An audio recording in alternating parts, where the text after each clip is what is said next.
عز الدين أناحي 22 عام، تولد بالدار البيضاء قبل ما يشق اول خطوه ديالو في عالم كره القدم بمدرسه الرجاء البيضاوي. من بعد غادي يلتحق باكاديميه محمد السادس اللي شكلت ليه بوابه الاحتراف الاوروبيه. بعدها غادي يلتحق نادي ستراسبورغ الفرنسي في عام 2018، ومن بعد غادي ينتقل لنادي فرانس، ومن ثم غادي ينضم للفريق اللي تيلعب فيه حاليا اللي هو اونجي الفرنسي. كان المدرب السابق وحيد خليلوزيتش هو اول واحد كيستدعي أناحي للمشاركه مع الاسود في نهائيات كاس افريقيا 2021. مازال نجم خط الوسط المنتخب المغربي عز الدين أناحي كيثير الاعجاب ديال اشهر المدربين في العالم بعد التألق ديالو مع اسود الاطلس في مونديال قطر 2022، بعد ما نال الاعجاب ديال المدرب الاسباني لويس انريكي اللي قال عليه بعد ما سال الماتش ديال اسبانيا والمغرب في ثمن النهائي من المونديال. فوجئت باللاعب رقم 8.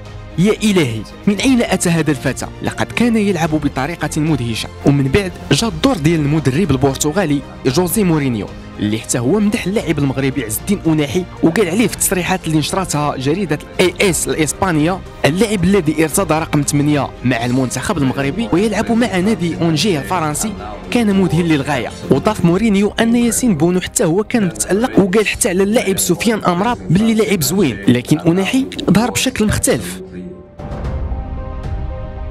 بعد ما كثر الطلب على اللاعب عز الدين أناحي وبزاف ديال الفرق اللي طلبوه، انت ولا انت اللي كتفرج في هذا الفيديو قول لنا في نظرك شنو غادي يكون الاختيار ديال عز الدين أناحي؟